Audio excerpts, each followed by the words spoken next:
C'est un épisode de l'histoire économique africaine qui est resté dans les mémoires. Le 11 janvier 1994, à Dakar au Sénégal, le franc CFA a été dévalué de 50%.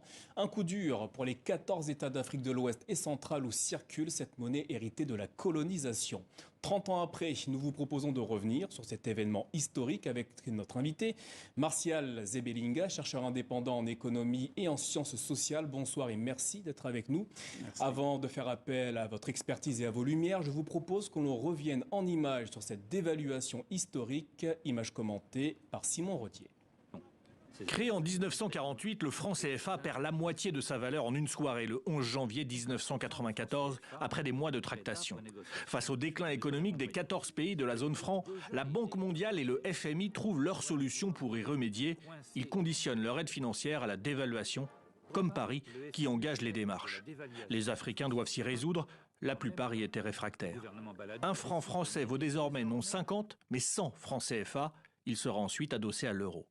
Le but serait de gagner en compétitivité, d'encourager la consommation des produits locaux, ce qui est le cas pour les marchés du cacao ou du café, mais il y a un risque, la baisse de pouvoir d'achat, car le prix des importations augmente.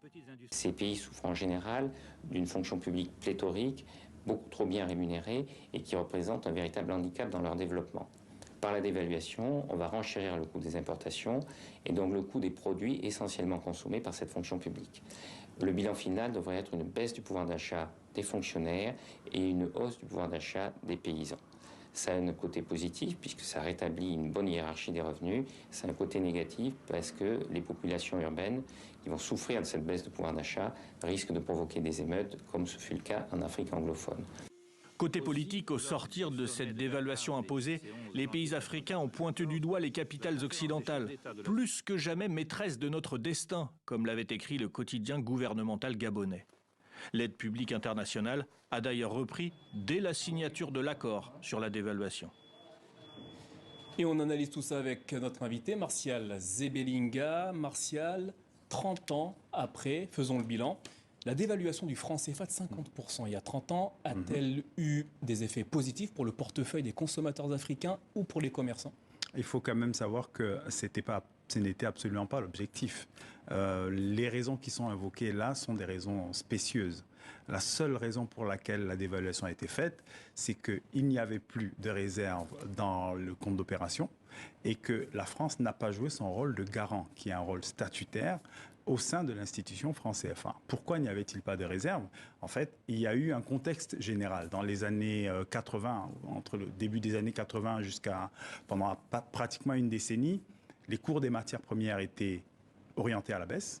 Le dollar également a baissé et les taux d'intérêt ont augmenté. Qu'est-ce que ça a entraîné comme conséquence? Quelque chose de très simple. Moins de rentrées en termes d'exportation, plus de dépenses en termes de remboursement de la dette, et donc à l'arrivée, évidemment, moins de croissance aussi, puisqu'on exportait moins, donc on s'enrichissait moins. À l'arrivée, on s'est retrouvé avec une situation extrêmement compliquée, où les États n'arrivaient plus à payer leurs dettes, les États n'arrivaient même plus à payer la dette interne, c'est-à-dire payer les fonctionnaires, et donc il fallait trouver une solution. Alors, normalement, l'institution franc CFA garantit. Alors justement, on va revenir un peu plus tard. Et donc cette garantie n'a pas joué. Le scénario de 1994 peut-il se reproduire aujourd'hui? En théorie, oui. En théorie, oui, parce que tout se passe comme si, et ça a été précisément l'éclairage de 1994, c'est qu'on pensait qu'il y avait une garantie qui jouerait précisément quand il n'y a plus de réserve, ponctuellement ou durablement. Mais on s'est rendu compte que quand il n'y avait pas de réserve, quand il n'y a pas eu de réserve, à ce moment-là, en 93, sur cette période-là, eh bien, la garantie n'a pas joué. Ça veut dire qu'aujourd'hui encore, en théorie, on pourrait se retrouver dans la même situation. D'où la question, à quoi sert finalement l'institution franc CFA, puisqu'elle donne l'impression de garantir un certain niveau de taux de change, mais que quand il n'y a pas les réserves des pays membres, eh bien, la garantie ne fonctionne pas. Ou en tout cas, à ce moment-là, elle n'a pas fonctionné. 30 ans après sa dévaluation, le franc CFA est toujours en vigueur dans 14 États africains à l'ouest et au centre de l'Afrique. En 2019, on a assisté à l'annonce de sa fin, c'était à Abidjan avec le président français Emmanuel Macron et Alassane Ouattara. Or, le franc CFA est toujours en vigueur. Pour quelle raison? Le franc CFA est toujours en vigueur parce qu'on peut se demander si cette annonce-là, elle aussi, avait pour but réellement de mettre fin au franc CFA. Je ne pense pas. Puisqu'en réalité, les principes... l'éco. Alors, on a annoncé l'éco, mais l'éco existait déjà, comme vous le savez. L'éco, c'est la monnaie qui a été créée par la CEDEAO, donc l'ensemble des 15 pays d'Afrique de l'Ouest, qui ont ce projet depuis 1983. Donc l'annonce qui a été faite en 2019 ressemblait plus à un télescopage qu'autre chose. C'est-à-dire qu'on a eu l'impression que finalement il s'agissait de soit faire une OPA sur un projet qui était en cours pour donner une plus longue vie et puis un espace plus grand au franc CFA. En gros, le franc CFA et pour aller plus vite, le Trésor public français, la Banque de France, n'avait aucune relation avec les pays d'Afrique de l'Ouest hors CFA, c'est-à-dire, pour aller vite, les pays anglophones. Avec le projet de l'éco, eh bien, qu'est-ce qui devait se passer? Eh bien, il devait se passer que l'éco devait fonctionner en gros comme un franc CFA, mais avec des pays qui n'appartenaient pas à la zone CFA.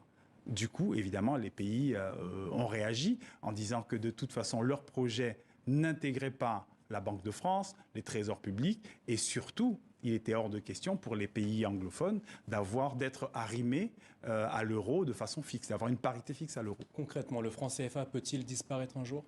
Ah ben oui, de toute façon, il peut disparaître un jour, et moi je pense qu'il va disparaître. Déjà, il n'a plus aucune légitimité populaire, il n'a plus aucune crédibilité. Bon, on essaye de le défendre comme on peut, mais c'est extrêmement difficile. La dévaluation, je pense, lui a coupé les ailes. C'est-à-dire que si, à ce moment-là, il y avait eu une garantie de la France, qui a été refusée par le Premier ministre de l'époque, M. Balladur, si on avait eu une mesure un petit peu discutée, concertée avec les pays africains, on sait qu'on a fait venir les présidents africains pour leur imposer la dévaluation. Ça a duré longtemps, ils n'ont pas vraiment voulu, mais à l'arrivée, ils ont signé. Si on avait eu un geste, quelque chose peut-être un peu plus négocié, on aurait pu discuter du caractère africain d'ailleurs de cette monnaie. Donc de toute façon, je pense qu'on est dans un temps qui ne pourra pas faire obstacle longtemps aux institutions africaines. Alors vous avez évoqué les dirigeants africains.